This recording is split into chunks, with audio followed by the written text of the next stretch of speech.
La presente es una entrevista con don Virgilio Vidore. Él es un italiano radicado en Costa Rica desde hace unos 50 años. Él ha dedicado su vida a lo que es la asesoría para el desarrollo sostenible en países en vías de desarrollo junto con la Unión Europea, específicamente en el sector agro. Además de esto, él es vinatero, lo que significa que él produce tanto uvas como vino.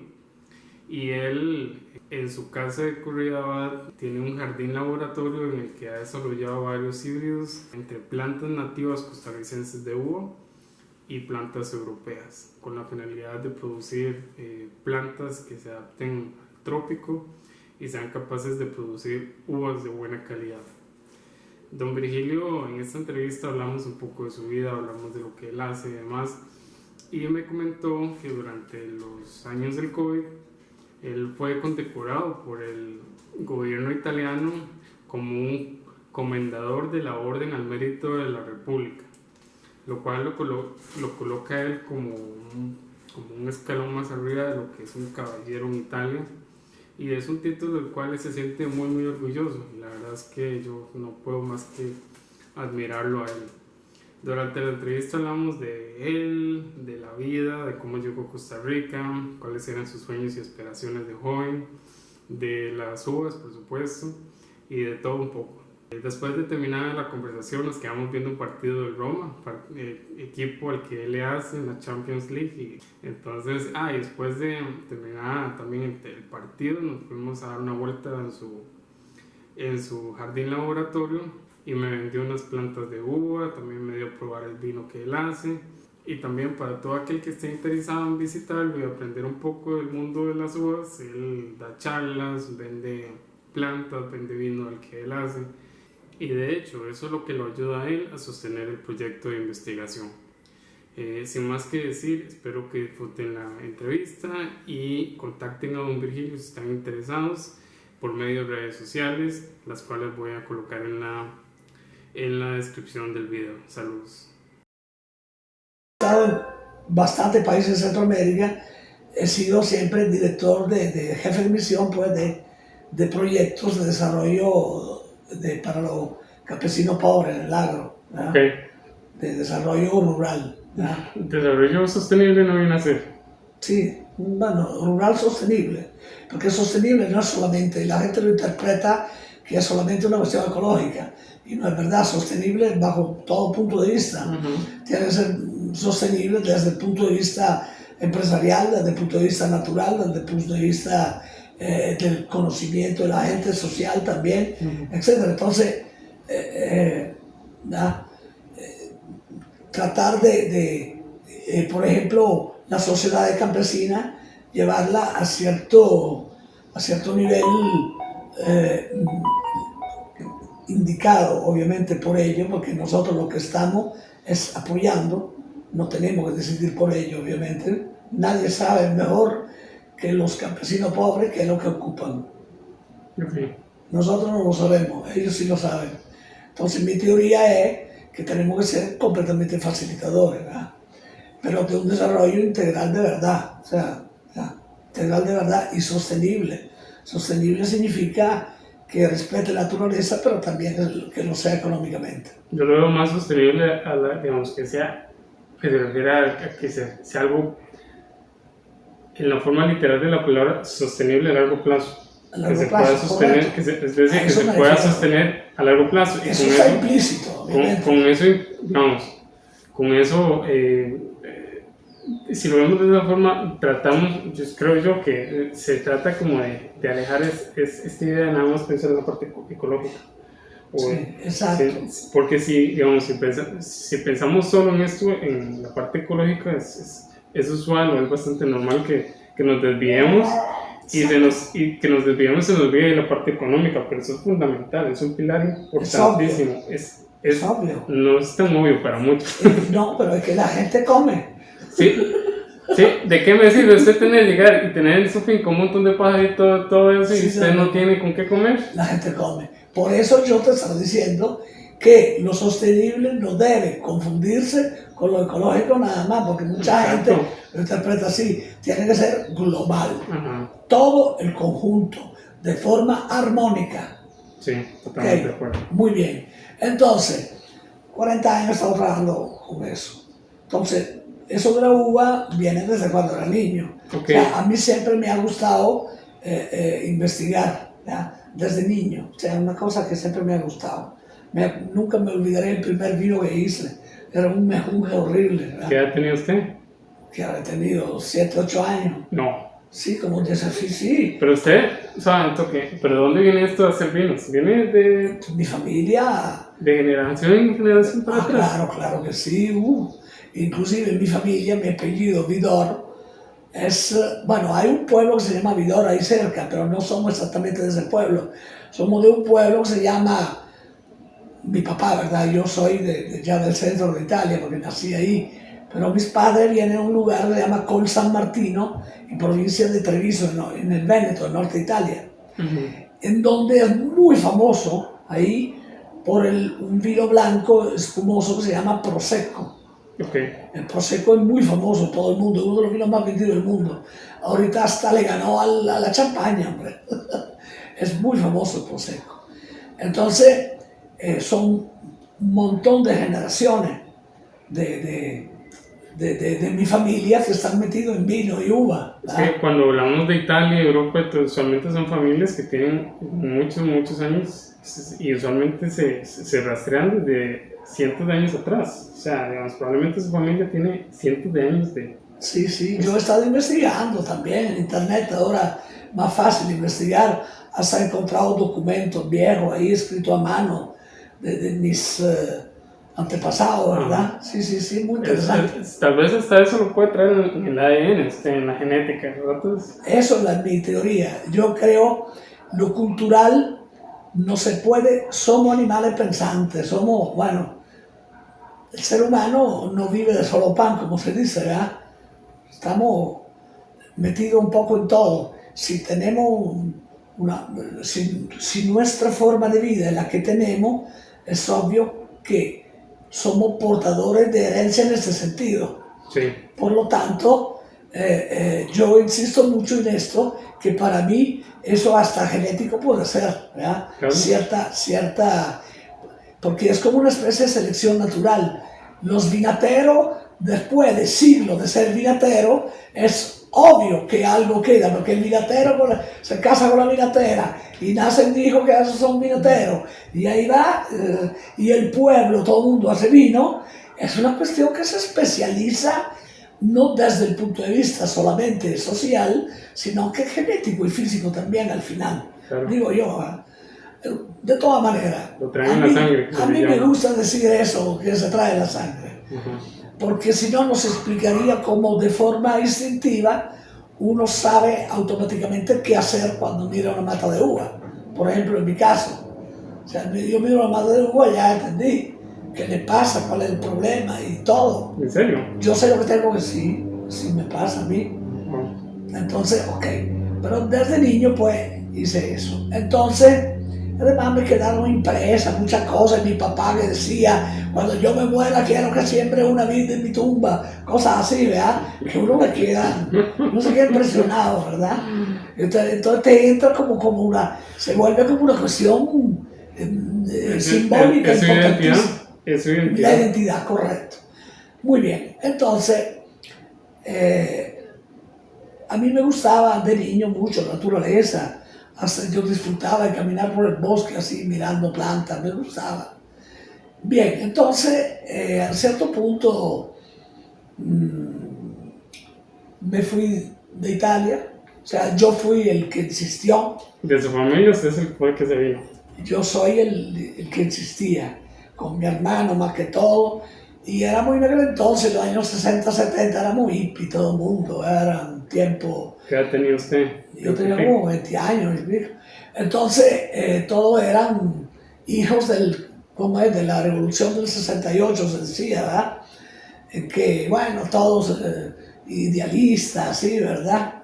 Un poco, loquitos, desde el punto de vista un poco, sí, idealista, pues. Entonces, y muy liberado mentalmente, ¿verdad? Porque era una lucha contra las costumbres viejas, es normal, eso en todas las generaciones sucede.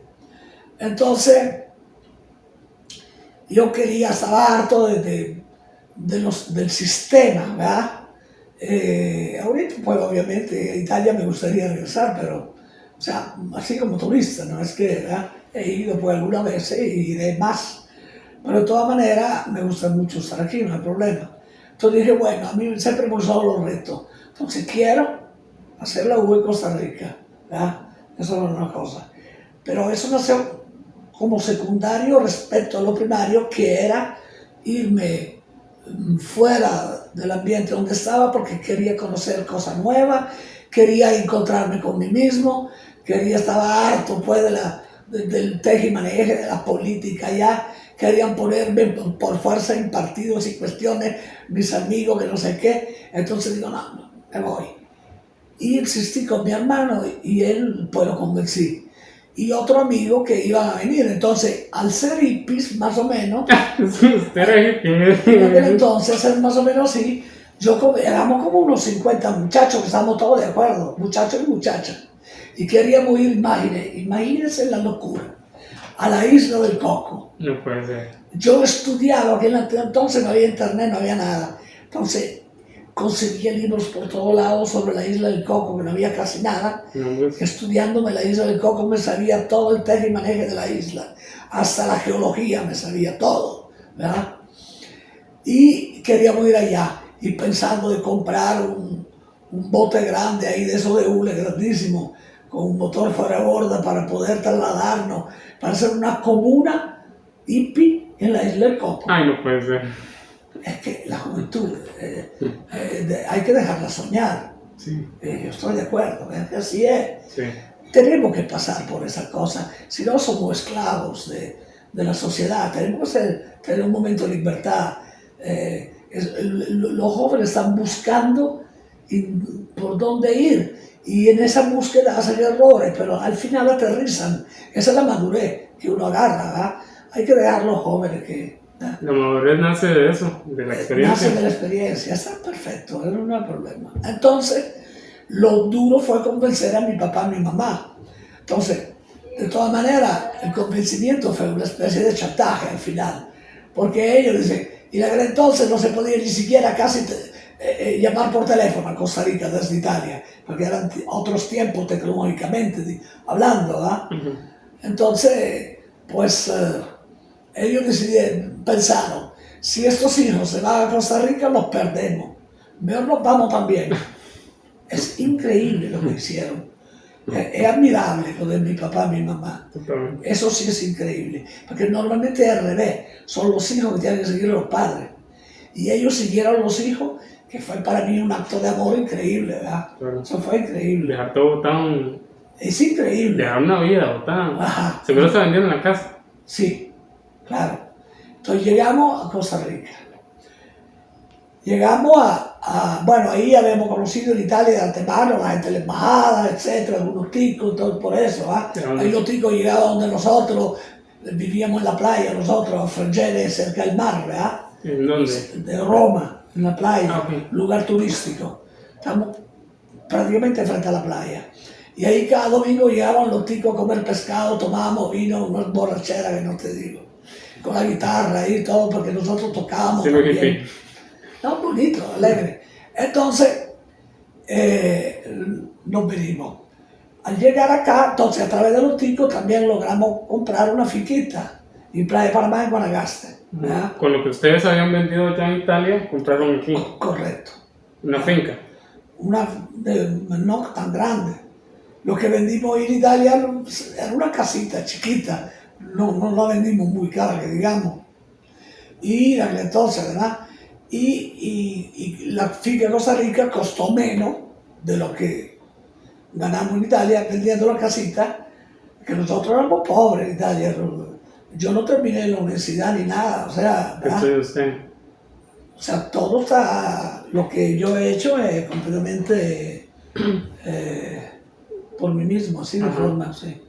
Entonces, bien, entonces llegamos a Costa Rica y en Playa de Panamá está esta finquita. Conseguimos la finquita y nada, empezamos de la nada prácticamente, ¿verdad? ¿La finca estaba pegando al mar? No, Está a 500 metros del mar, pero no está pegando al mar. Hay una loma antes de eso. Estamos en un pequeño valle, una finca pequeña, va a 5.8 hectáreas. Ah, no. Sí, pero no es grande. Guanacaste en aquel entonces todo el mundo tenía mucho más, ¿verdad? Entonces bastante, ahorita pues interesante como finca cerca del mar. ¿Y todavía la tiene? Sí, todavía la tengo, no he logrado venderla porque es muy cara, entonces nadie la quiere comprar. ¿Y pues se la puede desarrollar? No, necesita mucha plata para eso. Hay que pagar, para la lotización es muy caro. Lotizar, hay que hacer todo el sistema de calle, de agua negra, del agua potable, todo. Ahorita no como antes, eso cuesta bastante.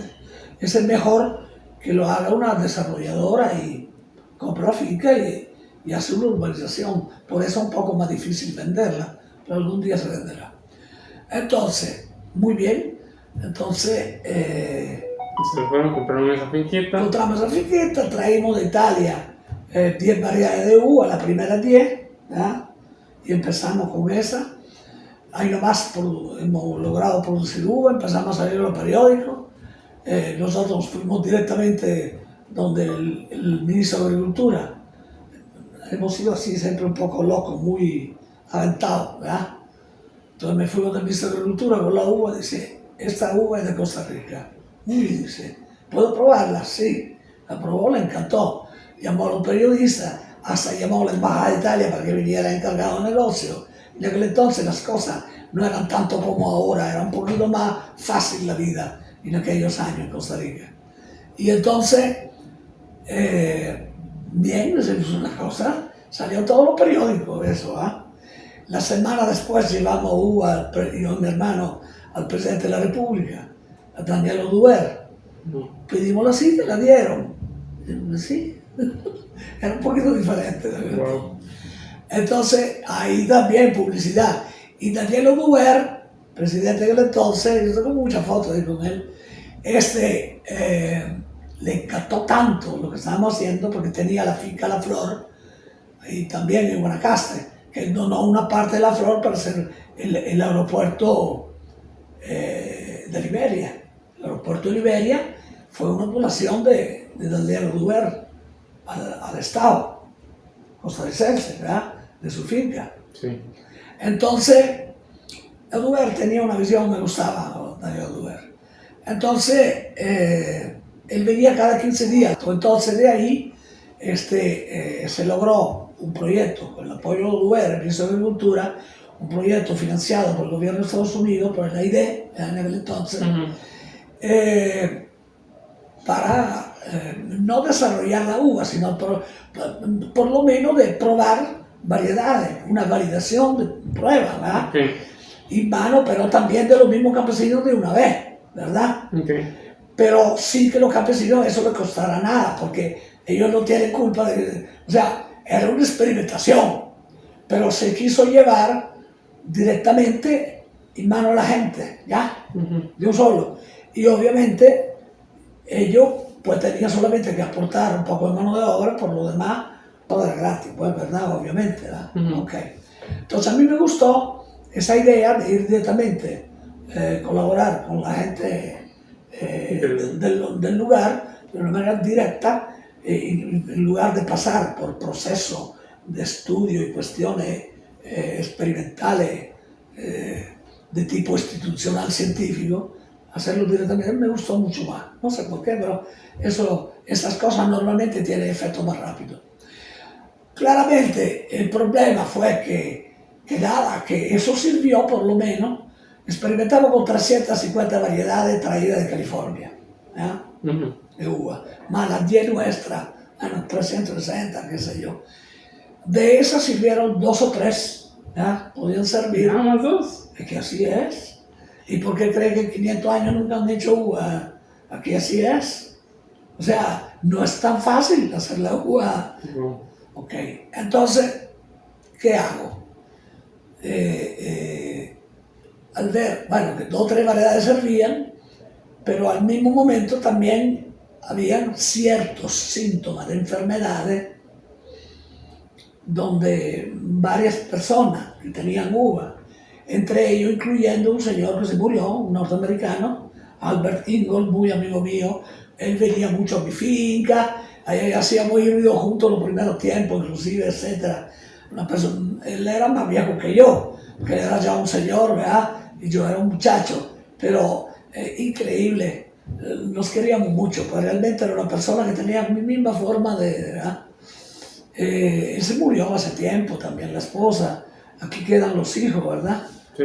Sí, ahí por Tambor, por Montezuma, por esos lados de Punta Arenas, ahí al sur de la península de Goya. Pero bueno, él fue el que hizo esto, después esas cosas, pues poco a poco, cuando él se fue, pues no sé. ¿Él volvió para Estados Unidos? ¿Quién? ¿Él? ¿Ese señor? No, él se murió. Okay. Él más que todo, él investigaba aquí la enfermedad, eso de la lepra de montaña, estaba investigando. No sé si será el papalomoyo, no sé, algo. Es un tipo de enfermedad que transmite un insecto, ¿verdad? Sí, él estaba investigando mucho en eso. Pero también le encantaba la uva.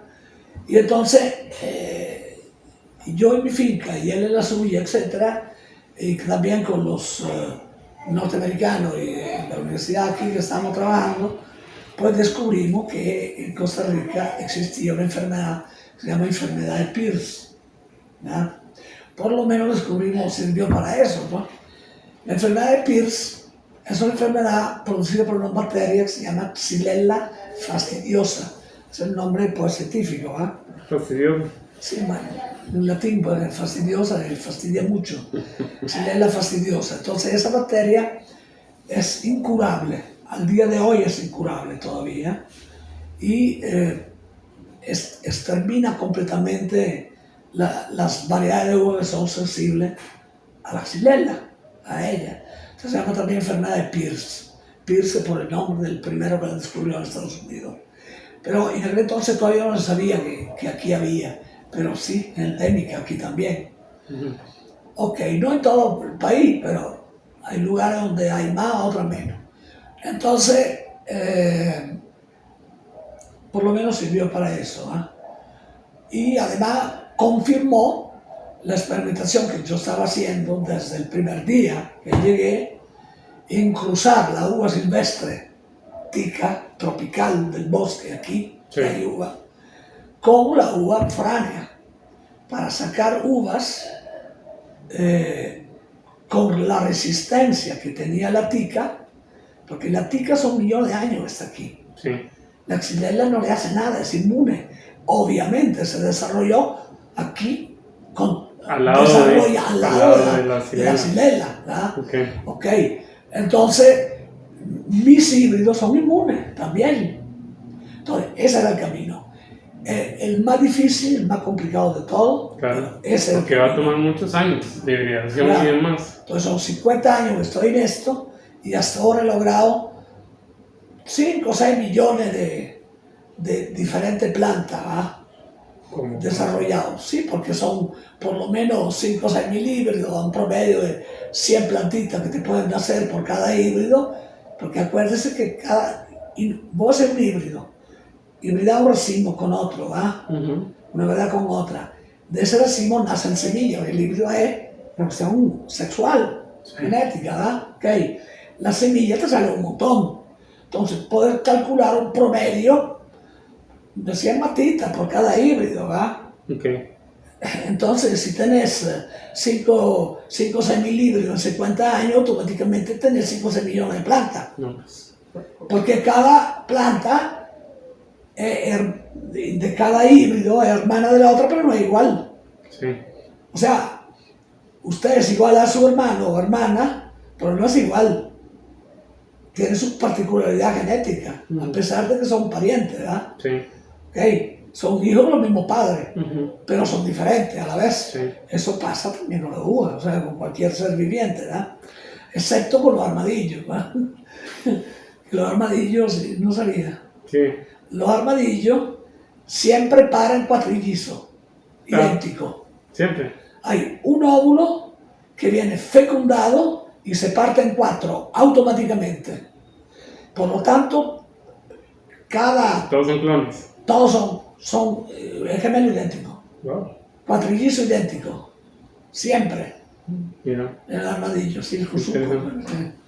Ok, bien, entonces, decir, la naturaleza a mí me encanta todo, siempre se da muchas cosas. A mí me fascina también. Entonces, entonces, a ver, usted hace reproducción sexual con las uvas, entonces usted tiene que partir de la semilla directamente.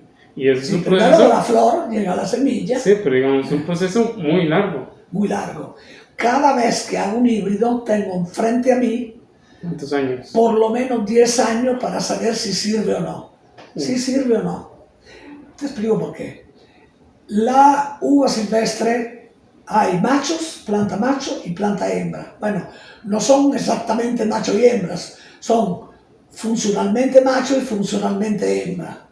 Porque los dos tienen los componentes de los dos sexos, pero uno funciona como macho porque tiene el ovario abortado y el otro funciona como hembra porque tiene los estambres abortados y el ovario desarrollado. Entonces, ¿Cómo la diferencia?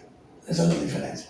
Pero eso, digamos, ya vemos los machos y hembras. Pero físicamente se ve la diferencia en la flor. Sí, se ve mucho, sí. Y usted lo que hace es como agarra un ramo y el otro los... No, pero no es necesario. Uno empieza con machos, ¿ya?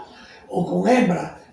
O sea, por ejemplo, con la planta silvestre, al haber solo macho y hembra, o utilizas el macho o la hembra o ambos para cruzarla con uva, la especie, digamos, normalmente Vitis vinifera, que es la más conocida, de la cual hay de meses de vino, y son la mayoría pues, hermafroditas, ¿ya?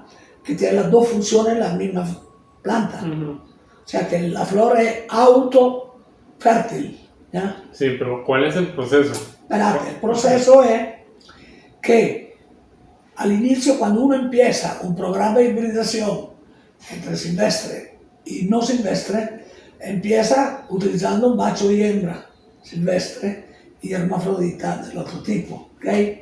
Entonces, la primera generación que le nace, la mayoría son machos. ¿Por qué? Porque en el bosque, aquí, por lo menos la Vitis tilifolia, así se llama la uva silvestre de aquí. Vitis tilifolia significa hoja con forma de tilo, ¿ah? Entonces, corazonada, ¿ah? Okay. Entonces, la Vitis tilifolia, por cada 100 matas, 80 son machos. Porque tiene que haber mucho polen en el aire. ¿Y por qué tiene que haber mucho polen en el aire? Porque la uva no es solamente a través de la abeja, también es a través del viento, es anemófila, como se dice. Y con el aire húmedo de los trópicos, el polen se humedece, se vuelve pesado y cae. No viaja en el aire. Entonces necesita mucho polen en el aire para que algo le llegue a las hembras. ¿Ya? Ok. Entonces, ese patrón genético se me repite cuando yo mezclo, empiezo pues el proceso y utilizo un macho silvestre o una hembra silvestre. Entonces, con una vinífera europea, lo que me nace son casi todos machos. La primera vez. Por lo menos eso me ha pasado. Y eso me pasa. ¿Okay? ¿Todavía el día de hoy le pasa aquí? No, ya casi, yo ahorita he pasado ya a un plan más refinado, en el sentido que ya estoy en la generación 1 de la F1, esa que te dije, donde sale mucho macho, y también la uva sale media ácida, parecida a la silvestre, pero ya avanzando F2, o sea, esto, cruzándolo otra vez con viníferas, por ejemplo, ya te sale diferente, te sale más hermafrodita, te sale más dulce, te puede salir más grande también, etc. Ahora, grande, todavía no tengo de uva tan gigantesca silvestre, o sea, como tropical. Una típica de mesa que uno tiene que comprar. Bueno, esas son todas echadas con hormonas, ¿verdad? El tamaño real de la uva no es tan grande como la uva del súper. ¿En serio? Esa uva del súper tiene, le ponen productos en la uva cuando está en la planta, que la uva crece más de la cuenta. Pero no es dañino. Pero es antinatural, se puede decir. No es antinatural, pero porque es un producto natural. Sí. No es un químico dañino tampoco. Pero, o sea... Eso no sucede en la naturaleza. No sucede, exacto. Podría suceder, porque digamos, es un extracto de un hongo ¿ya? Entonces, puede ser que haya alguna sustancia parecida, pero no, o sea, digamos, en términos generales normalmente no sucede. Okay. Ok, entonces, esas plantas que ahora estoy haciendo es diferente. Ya tengo resultados de una manera un poco más segura que antes. Al inicio es casi al azar. Después ya uno va guiando Encontrando un camino. va encontrando el camino. Ahora, ¿cuál es el problema en los primeros años? Que pasa un montón de años, porque de la semilla es más lento, y te ¡pum! Y te sale macho. Y otro, y otro, y otro, un montón de machos. Y las pocas hembras que salen ácidas. O sea, al inicio uno como que se desanima un poquito, pero el secreto es no desanimarse. Resistencia. Hay que persistir, es que no hay que rendirse nunca. Eso es el camino del éxito. Por eso ha habido gente, o sea, hay que ser loco, poco loco en eso. Así es la cosa. Y entonces usted ya las variedades que está produciendo ahora ya están más acercadas a lo que usted estaba esperando. Sí, bastante. Ahorita hay, calculo yo, a ojo de buen cubero, ¿verdad? Entre 20 y 30 variedades ya tropicales, sí, de todos esos millones. Ya adaptadas completamente a los trópicos. Sí, bastante, sí. Prácticamente inmunes a las enfermedades. Algunas poquito de enfermedades pueden caer, pero tontería, ¿verdad? Sí. Etcétera. Claro, si uno quiere hacer la perfección absoluta y le pone, por ejemplo, encima de la hilera un techito plástico, como hacen con una tira plástica, como hacen con las tomateras. Sí. Eso es mejor todavía, obviamente, o sea, porque lo fumigan menos, porque, o sea, por asunto de humedad, de que no le cae la lluvia. Sí, para que no le caiga tanta, es que el pringue del agua, de la lluvia, difunde mucho la espora del hongo. Es que la espora del hongo puede estar en el aire, pero si no hay esos pringues y la hoja no está mojada, es difícil que se pueda difundir, ¿ya? Pero bajo la lluvia se difunde muchísimo más rápido, ¿verdad? Entonces son cuestiones así, ¿verdad? De la agricultura, que digo yo, o sea, porque tampoco hay que ser tan maniático como decir, no, eso no lo voy a cubrir con plástico, porque tiene que ser la pura naturaleza. Somos humanos, como repito antes, hay que hacer un equilibrio sobre la cuestión de la sostenibilidad, como hablábamos al inicio, ¿verdad? Entonces, para mí, si se pudiera poner encima una tira plástica es mejor. Sí, porque también te dan más ingresos el campesino, porque hay que pensar en esto. La gente tiene que comer, tiene que ganar el dinero para subsistir, para su familia, para que el hijo estudie, para todas esas cosas. Es normal. Somos seres humanos y por ahí vamos. Y aquí en el país hay lugares donde definitivamente no se puede producir uva. Mira, si es demasiado lluvioso, va a ser complicado, ¿verdad? Tiene que ser completamente protegida, ¿verdad? Y se podría. Pero tendríamos otro problema que sería un poco de falta de luz, ¿verdad? Hay lugares sumamente lluviosos que, sin embargo, estamos probando ahí. Te explico. Ciudad Quesada. Ahí llueve muchísimo, ¿ya? Entonces ahí, en una cuestión ahí de los viejitos, ¿cómo se llaman? Residencias, ¿cómo era en español? ¿Tipo pensión? ¿Ah? ¿Tipo pensión? Como... No, otro nombre tiene. Pero bueno, en Italia se dice hospicio para los ancianos, pero hay hogar de ancianos. Un asilo de ancianos. Asilo de ancianos, bueno, sí, está bien. El asilo de ancianos y el hogar de ancianos, pues, de Ciudad Quesada es muy famoso, es muy grande. Y tiene, pues, lo que lo manejan han sido visionarios también. Han querido hacer un experimento con la uva protegida, porque así se entretienen los ancianos, es bonito y además, de una vez, porque el asilo de ancianos, ahí se mantienen tienen fincas, etc. Sin embargo, se quiso poner eso también de hacer esa prueba. Y yo con mucho gusto lo he apoyado, ¿ya? Y hay un invernadero que puede ser ¿Cuánto puede hacer? 20 por 20, no, 10 por 10, como 100 metros cuadrados, ¿será? O un poquito más, no sé, algo así. Como su jardín. Algo más o menos, así, o sea, no, el jardín mío es más grande. Pero bueno, ok, entonces, varias variedades, están produciendo bastante bien y se enferman poco, casi nada. Sí, están completamente protegidas de la lluvia. ¿Ya? Y perfectamente, o sea, en un lugar terrible. Yo que le falta un poquito de luz, pero bueno, porque eso no... Eso afecta directamente el racimo, el sol, ¿no? Bueno, un poquito. La lluvia, perdón, la uva le gusta mucho el sol, ¿verdad? Pero está bien, o sea, no hay tanto problema en realidad, bastante dulce igual. Y entonces, el problema que yo veo es si ya se hiciera a grande altura.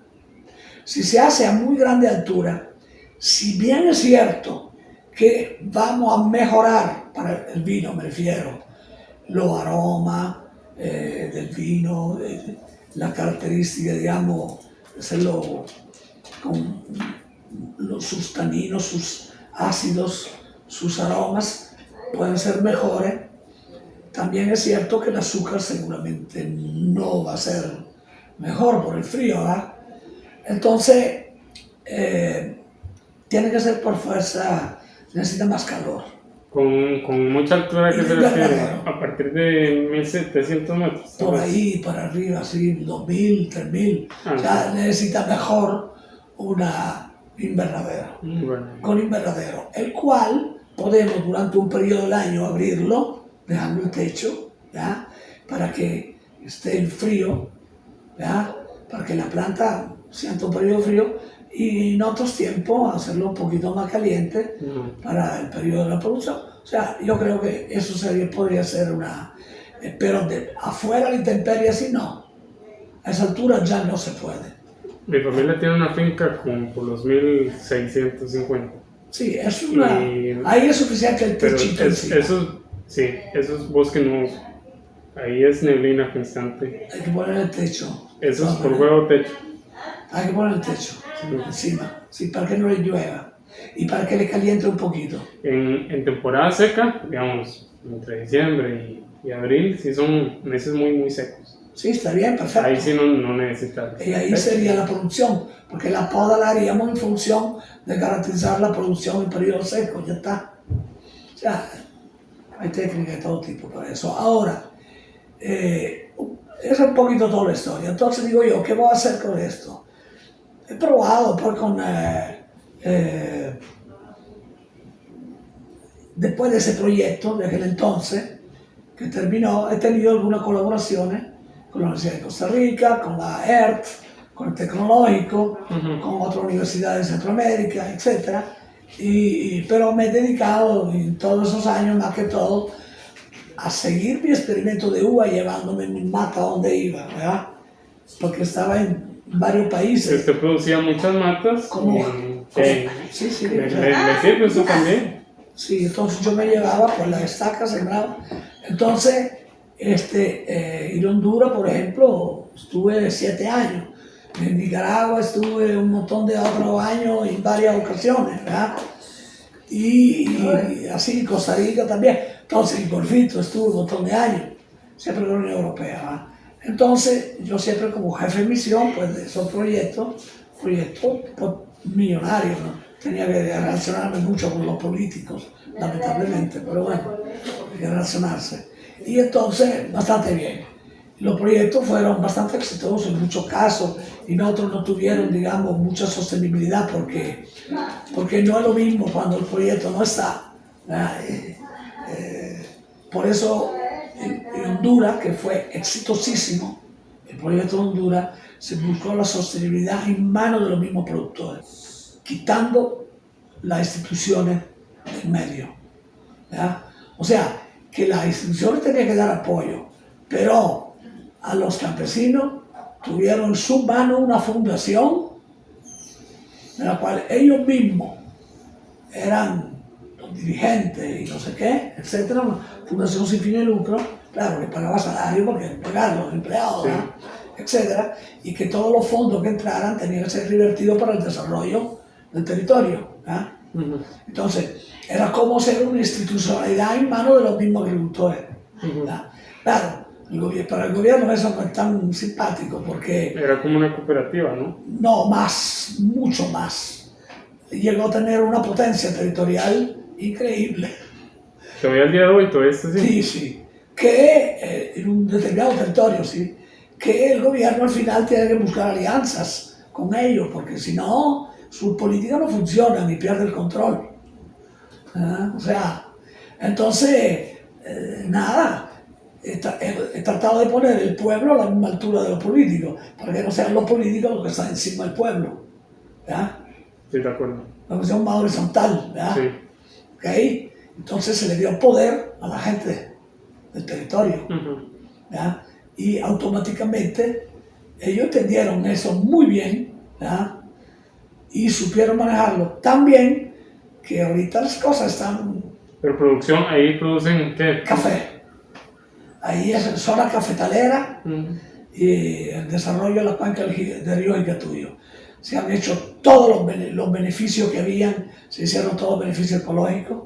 Privados. Se transformaron, sí, todo. Privados todos. Sí, bueno, son cooperativas, asociaciones, hay de todo, ¿verdad?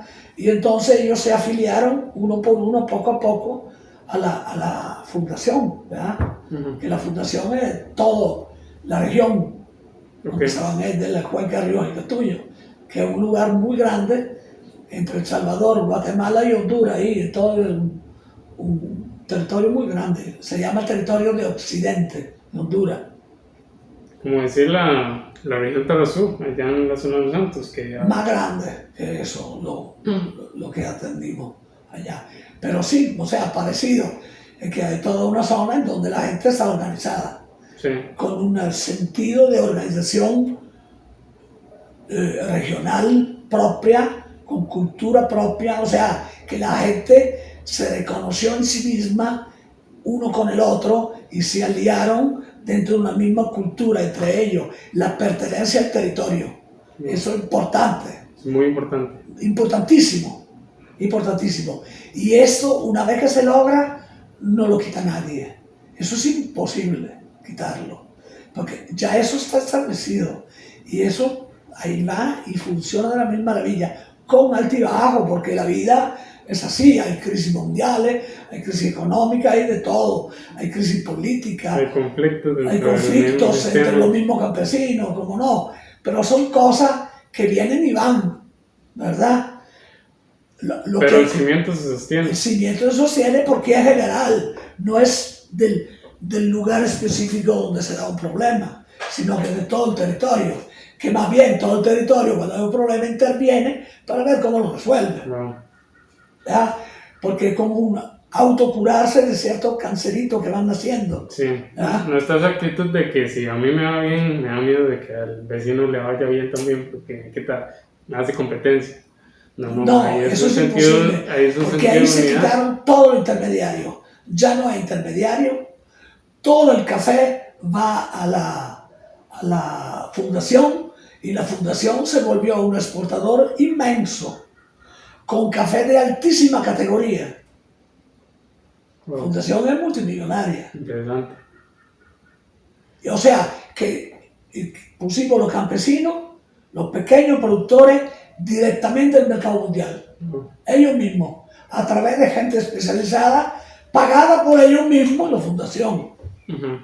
La fundación, la asamblea que decide es de los campesinos, no es de la junta directiva. ¿Y quién lo llamó usted para hacer ese bueno, para apoyar la asesoría? ¿Y aquí en la zona de los Santos nunca ha hecho ningún tipo de proyecto de ese tipo? No. ¿Nadie lo ha llamado? No, es que, bueno, ahorita es que ya todavía me ofrecen trabajo, proyectos, la Unión Europea y organismos internacionales. Pero ya no, yo quiero jugar con mi suba. Quiero dedicarme, tengo 75 años. Y hacerse los vinitos. Me estoy divirtiendo. Entonces, ¿cuál es el problema que yo he visto en mi proyecto? Que yo no tengo el dinero para poder manejar esa investigación científica que es a favor mío en el sentido que me divierte, pero está hecha a favor de Costa Rica y de los ticos, porque a ellos, que al final le queda, ¿verdad? Sí, claro. Obviamente, ¿verdad? Todos esos 50 años. Ahora, obviamente con esto no es un negocio para ganar dinero, que no gano nada, solamente todavía no lo he hecho. Habrá que patentar pues mi suba, ¿verdad? Esa tengo que patentarla para luego ver si un futuro dividendo porque uno cuando algo es patentado hay que dar un porcentajito al autor por un determinado año. Pueden declarar heredero mis hijos para que se ganen algo ahí, pero digamos, inclusive ni siquiera lo he hecho, o sea, ¿entendés? No la vendo todavía, ciertas variedades, pero estoy vendiendo pues alguna otra que no voy a patentar, porque ya todo el mundo lo tiene, entonces son impatentables. Pero está construyendo un legado. O sea, exacto. O sea, pues que eso a veces vale más que la plata. Yo sé, entonces, pero bueno, un poco la cosa, global, un poco todo. Entonces dije yo, ¿cómo voy a hacer? Entonces dije, voy a hacer un proyecto, porque considerando que esto no es muy factible, porque es una cosa nueva, a través de instituciones estatales, un ministerio, etc., porque las universidades sí están interesadas, pero no tienen dinero. Bueno, tienen, pero para otra cosa, pues. Para pura investigación es complicado. Entonces, estoy colaborando de manera muy bonita con el INIFAR. El INIFAR es el Instituto de Investigaciones Farmacéuticas de la Universidad de Costa Rica. El director es una persona inteligentísima. ¿Ya? Con él, un muchacho joven, con él estamos investigando, cuando el tiempo lo permite, porque no es todo el tiempo tampoco, sobre las propiedades farmacéuticas, farmacológicas de mis híbridos. Y he encontrado algunos de los híbridos que he hecho, uno por ejemplo que tiene uva ácida, pero tiene unas hojas que tiene un contenido tan alto de antioxidantes que valdría la pena cultivar esa mata solo por los antioxidantes que produce. Sí. Claro, es increíble. Antioxidantes, o sea, de eso, anticáncer y antivejez, rejuvenecedores, es increíble. Increíble, de verdad. Encontramos una planta que es inexplicable. No entendemos por qué tiene un nivel tan alto, pero bueno, ahí investigaremos más. Cada año estamos haciendo investigaciones y análisis de esa hoja para ver si es constante en el tiempo. Entonces... ¿Se no tiene libros? ¿Ah? No ha decidido escribir un libro. No, yo no tengo tiempo, pero aquí yo pido a grito partido a la universidad de todo el mundo que me manden aquí muchachos para hacer tesis y aprovechar de eso para sacar, Sacar contenido. ¿entendés? Porque yo no puedo. Entonces, ok, listo. Entonces, en eso estamos. Y entonces dije yo, voy a hacer un proyecto con la gente. Entonces abrí una página de Facebook, empecé ahí, la gente se volvió loca, y en pocos años tengo 150,000 seguidores, que no son pocos. No, pues. Entonces, yo me asusté, y todo el mundo está como loco. Y entonces, ellos hablan con todo el mundo, todavía la gente aquí compra matitas, yo enseño, hago talleres, hago charlas, eso hace que entre platita, esa platita ayuda para seguir, porque yo no puedo financiar eso. Los vinitos experimentales, porque no tiene sentido hacer uvas si no experimentar vino también. Sí, claro. No tiene sentido. Entonces, he hecho vinos tropicales, ahora se están volviendo famosísimos esos vinos. Claro, aquí no es una fábrica de vino, son microvinificaciones. Aquí tengo como 800 tipos diferentes de uva. Serán 2 o 3 matas por cada tipo, o sea, son 20 botellas por cada tipo, ¿verdad? Pero son especialísimos, son de altísimo nivel y lo que llama la atención es la diferencia con los vinos europeos. Sí. Es que esos híbridos hacen unos vinos completamente diferentes, pero también el clima, el terreno, todo eso contribuye. Aquí los vinos son mucho más perfumados, más sabrosos, más, no sé, como frescos, fáciles de beber, no envejecen mucho, bueno, no lo dejan envejecer, hay que ver si envejecen. Pero es increíble, o sea, son riquísimos, ¿verdad? Sí. Entonces la gente está volviendo loca, ¿verdad? Entonces, están naciendo, los franceses lo llaman terroir. Terroir significa territorio, pues, pero en término más amplio, como el término como esencia, la esencia del territorio, del clima, de la cultura, de la gente. O sea, todo ese vino representa un poco eso. Es tropical, se siente que es tropical. Es un vino alegre, como lo es el trópico, es colorido, tiene color extraño. O sea, es un sustituto ideal de la cerveza, por ejemplo. Los muchachos se volverían locos tomando ese vino. O sea, ¿me entendés? Fresquito, así en la playa, pero ya me lo imagino. Entonces, es muy interesante. Entonces, hay mucha gente que están sembrando en Costa Rica mismo, en otros lugares, y desde hace cientos de años están probando hacer en los trópicos uva y vino con uva europea, no con uvas tropicales, ¿verdad?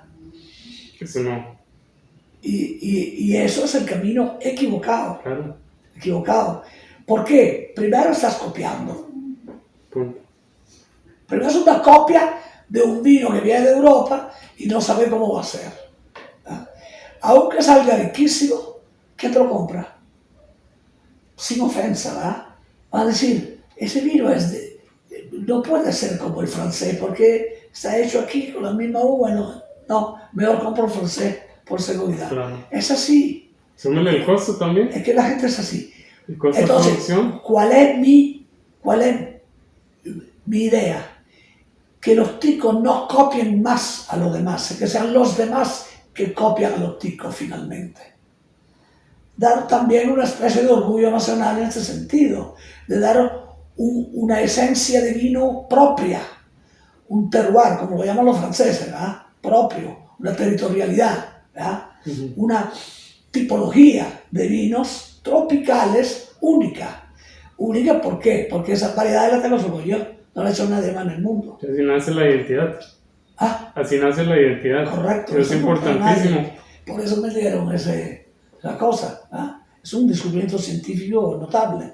Claro. La primera vez, o sea, en el mundo. Entonces, eso es la cuestión. Entonces digo yo, hay que insistir en eso, vamos a ver qué va a pasar al final, yo no sé, pero hay que evitar esos experimentos burdos, lo llamo yo, que son copias, ¿no? O sea, Y tal vez para un principio, como en el caso suyo, que cuando usted llegó acá, y tuvo que utilizar las variedades que ya venían de donde eso usted se venía. hicieron porque... Pero eso fue hace 50 años cuando usted recién empezó. Ya Pero eso se hizo con los gringos y las instrucciones. Yo empecé inmediatamente a hacer híbrido. Sí. Por mi cuenta mía. No en el ámbito del proyecto, porque el proyecto era para otra cosa. Era para experimentar variedades californianas. Sí, hace lo mismo. ¿Y dónde sacó usted esas variedades costarricenses salvajes? ¿Y qué hay en el bosque? Uva silvestre. ¿Dónde Desde las siempre consiguió? se sabe que hay. Entonces, En ¿dónde las muchos consiguió? lugares hay, muchos lugares hay, desde el nivel del mar hasta los 1500 metros, más o menos. Más o menos, 1600. Sí. Y usted lo que hizo ya sirve de fundamento para alguien que quiera seguir el Es proyecto. una uva muy ácida, chiquitita, súper ácida, que nunca se pone dulce, aunque yo he encontrado con el apoyo de una amiga, la Ileana Moya, una persona que ama mucho la naturaleza, hemos encontrado, y también la estamos investigando con el INIFAR, una uva silvestre, trifolia, un poco más dulce que la normal, ¿verdad? Que la de siempre. Sí. Y eso explicaría un posible uso humano antiguo de esa uva para comida o para vino o para otra cosa. Los antiguos indígenas probablemente lo usaban también, ¿verdad? Ahora, sabemos que los indígenas lo usaban como bejuco para tomar líquido en el verano cuando en sus desplazamientos que iban a cacería o que no había quebrada donde tomar agua ni nada, con esos bejucos voló cortar y toma agua increíble, como si fuera un chorro, como increíble, ¿verdad? Ajá. Sí. Entonces, por eso muchos lo dicen bejuco de agua, lo llaman así. ¿De cuáles son? ¿Ah? ¿Esos son los bejucos de uva? No, pero cuidado, porque el bejuco de agua también es otro, es un bejuco que es familia de la uva, pero venenoso, cuidado, ¿verdad? Tiene que ser leñoso, no suavecito, así, ¿ya? Ok. Sí, ¿de cuál es? Entonces, sí, entonces le dicen agraz también, agraz o agraz. Se lo corta y tiene un chorro de agua, ¿sí? Los chi Y usted no... sí, chorros si usted lo, sí, pero tiene que cortarle arriba también. Tiene que cortarle los dos para cortes. Que entre aire. Sí. Para que, exacto. Sí. Eso es, hacer racimo. Ese es un racimo de uvas, entonces. Bueno, si es el mismo bejuco, porque muchos bejucos tiran agua. O sea, si es el mismo que digo yo, es uva. Okay. Entonces yo cruzo eso con la uva de afuera y saco uva, ¿verdad? Por eso es muy complicado. Qué interesante. Entonces, ahora con la gente estamos haciendo un proyecto de manera totalmente en manos de la gente y mía, pues yo como guía, la gente como partícipe y esa página que tengo y el canal de YouTube y todo lo que tengo es en realidad un trabajo colectivo al fin y al cabo, ¿verdad? ¿Estoy bien? Ahí vamos. En términos de vinos, más o menos cuánto produce usted o cómo es eso? ¿Usted tiene equipo productor de vino? No, es muy poco. ¿Tiene tanques? No, es que no necesita tanques muy grandes. Es algo todo manual, muy chiquito, porque cada vez, te explico, son pocas matas las que producen, no todas producen, ¿verdad? Entonces, y cada vez que hago vino, toda madura en épocas diferentes, cada vez que hago es una micro vinificación, todo con algunos baldes higiénicos, obviamente, ¿verdad? Sí, transparente, etc. No hay problema. Sí tengo esos plásticos que son para alimentos, ¿verdad? Obviamente, para líquidos, pero ahí el vino va a estar muy poco adentro, porque nada más la fermentación, después pasa a botella, ¿verdad? Entonces los guardo en caja y ahí está. Entonces, ¿cuántos? Aquí no son muy pocos las botellas de vino que pueden salir, unas 600-700 anuales nada más. Eso es poquísimo. Para un jardín así, nada. Además de esta, la que digamos puedan servir como para apoyar el desarrollo del jardín, serán unas 200-300 nada más. Que las otras son pura investigación, ¿verdad? Okay. Son como pieza única, no sé cómo decirte. Son como vinos de autor, ¿ya? Sí, claro. Es Sí. algo muy, muy diferente. Sí. Y ya para ir cerrando, ¿qué le recomendaría a usted a alguien que está interesado en meterse en el vino, en el mundo de las uvas y el vino? Alguien que no sepa nada y que esté interesado. ¿Qué le recomienda a usted? Primero, de estar en paz con sí mismo, bien seguro de la cosa, porque o sea, tiene que amar la uva y el vino de una manera segura y tiene que ser determinación, ¿verdad? Y que no espere pues, estar inmediatamente ganando, pero ya con las variedades, ya con la facilidad que producida por la experiencia mía, ya los que tienen uva, por ejemplo, en muchos casos hay gente, ¿verdad? Más que todo no son grandes viñedos, así en los jardines, ¿verdad? Pero la gente ha estado produciendo bastante bien, comprenden bastante. Yo doy talleres de poda, talleres de fabricación de vino, talleres de todo, y entonces la gente cada día va mejor y están produciendo bastante bien. Entonces, es el secreto, que si la gente le ve un retorno, ¿verdad? Entonces, porque no todo el mundo tiene la gran pasión enfermiza como la mía, ¿verdad? Entonces, le dan más pelota a la uva, ¿verdad? Pero cada día son más. O sea, yo recomiendo que tengan paciencia y pasión y insistan. Pero de todas maneras, yo les recomendaría que se dedicaran al inicio en hacer jugo. Jugo. Hablando ya de economía, ¿verdad? Te explico. La uva silvestre es muy chiquita, muy ácida. A pesar de todos los cruces que uno puede hacer, todavía no hemos llegado a tener una uva de mesa de tan excelente calidad que para competir con la uva del súper. Olvídate, ¿ya? Por el momento, ¿ah? Por el momento, porque tengo algo en el horno muy bonito ya, que está por salir, sí, pero todavía no. Entonces, pero hay uva porque se puede utilizar para mesa, como no, pero digamos, no es que sea la panacea, ¿verdad? Ok. Para vino, tengo uva que da un vino fantástico, pero para ser vino fantástico hay que ser fantástico también, hay que aprender bien a hacerlo, no así nomás. La cultura del vino no es una cuestión automática, técnica y fría, típicamente fría. Es una cuestión de corazón, de cultura, un montón de cosas, no así nomás. Entonces es una cosa que se va aprendiendo con la pasión.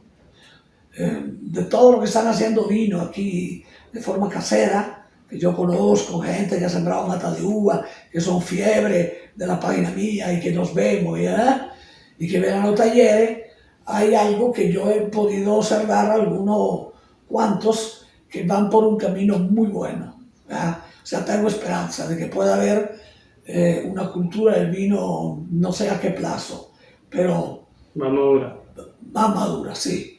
Ok, de hechura del vino propio. En cuanto a cuestión de catación, prueba, etcétera, y amor por el vino, en Costa Rica es bastante desarrollado ya. Pero digamos, ticos dedicados a eso, que lo hagan, todavía está un poco incipiente. Y, por lo tanto, yo recomendaría que para empezar, ¿ya? Tienen que empezar a hacer jugo. El camino al vino es el jugo también, o sea, el jugo se transforma en vino al final, algún día, ¿verdad? Entonces, por ejemplo, hay una uva muy común que todo el mundo tiene aquí, se vende mucho en el país, yo mismo la vendo, bastante barata, no es tropical, pero es una uva que se da muy bien aquí, se llama Isabella. Yo inclusive desarrollé una Isabella mejorada, más grande, muy linda también, sí, sí. Entonces, resulta que con esa Isabella y con otras uvas que tengo tropicales, que ya están liberadas, digamos, se puede producir vino, ¿verdad? Entonces, pero puede por mientras ser jugo, ¿verdad? Entonces, con la Isabella sabe a jugo Welch, idéntica. Mira. Perfectamente. Y el 60% de las uvas colombianas y brasileñas, que son uvas tradicionales, no son híbridos tropicales, hay algunos en Brasil, del Instituto Nacional, no sé qué, pero no es a nivel, digamos, o sea, en eso soy más avanzado yo. Entonces, ok, con la uva Isabella, el 60% de sus viñedos son para jugo, de esos países, ¿verdad? O sea, un montón, ¿verdad? Entonces, y eso es exportable. Aquí no hay nadie que haga jugo de uva. No existe.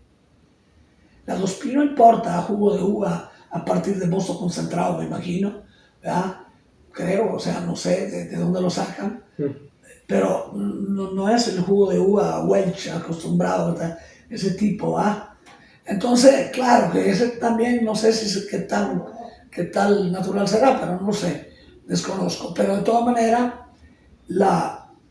se puede sacar jugo natural de uva. Con mucho sabor. Digamos, con mucho sabor, claro, porque es como una especie de néctar. O sea, que la uva es bastante denso, no crea, si uno lo deja así. Y si no, puede diluirlo un poquito, hacerlo un poquito más ralo, siempre que tenga pues su dulzura de no hacerlo, ¿verdad? Pero de todas maneras, si usted lo saca puro, es bastante denso, muy rico, ¿sí? Y riquísimo. Entonces, con Isabella puede ser un montón de jugo. Y pasteurizarlo, embotellarlo de forma higiénica y un vidrio, ojalá, más bonito, no es plástico, ¿no? ¿Ya? Y podría ser una actividad muy linda, ¿verdad? Eso, jugo. Interesante eso. Y eso sería un buen negocio, yo creo. Claro. El jugo, sí. Porque no hay nadie que lo haga. Y luego también las mejores uvas se pueden vender. Se puede hacer galea, se puede hacer un montón de cosas con los uvas. Si quiere, puede ser hasta aguardiente, digamos, no de contrabando, obviamente, de manera, pero se puede hacer muchas cosas. Súper bien.